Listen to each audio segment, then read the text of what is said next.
L'homme ne vivra pas de pain seulement, mais de toute parole qui sort de la bouche de Dieu.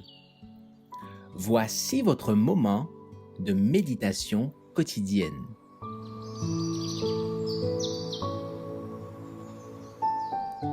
Maranatha. Le 11 octobre, le jugement et la seconde venue. Je t'en conjure devant Dieu et devant Jésus-Christ, qui doit juger les vivants et les morts, et au nom de son apparition et de son royaume. 2 Timothée 4, verset 1.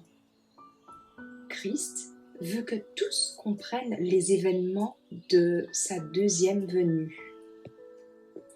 Les scènes du jugement auront lieu en présence de tous les mondes, car pendant ce jugement, le gouvernement et la loi de Dieu seront revendiqués, et sa loi se détachera comme étant sainte, juste et bonne.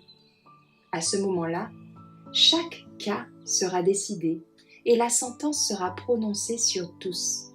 Alors, le péché n'apparaîtra plus attrayant, mais il sera vu dans toute son odieuse ampleur.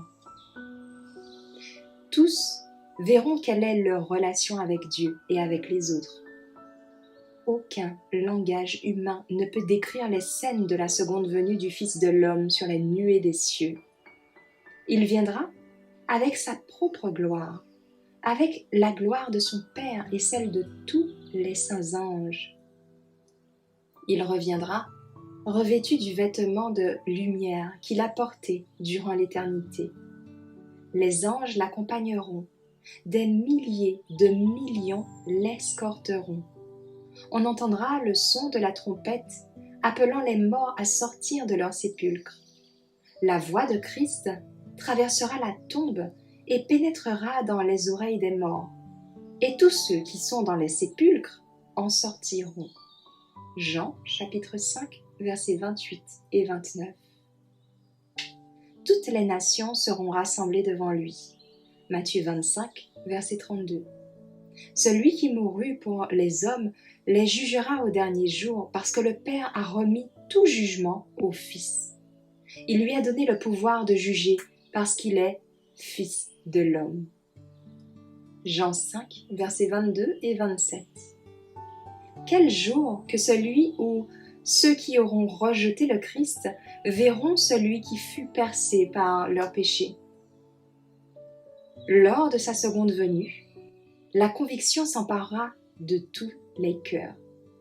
Ceux qui l'abandonnèrent pour s'incliner devant les choses triviales de cette terre à la recherche d'intérêts égoïstes et d'honneurs mondains reconnaîtront leurs erreurs lors de sa seconde venue. C'est ce que Jean mentionne dans Apocalypse 1, verset 7. Tous les tribus de la terre se lamenteront à cause de lui. Ces paroles s'appliquent non seulement aux hommes qui le percèrent lorsqu'il pendait de la croix du calvaire, mais à tous ceux qui, aujourd'hui, le percent par leur langage impie et leurs mauvaises actions.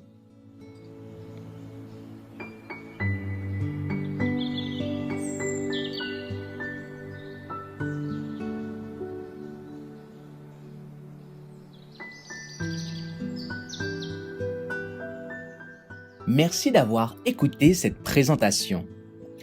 Assurez-vous de nous rejoindre demain pour votre moment de méditation quotidienne avec lereste.org.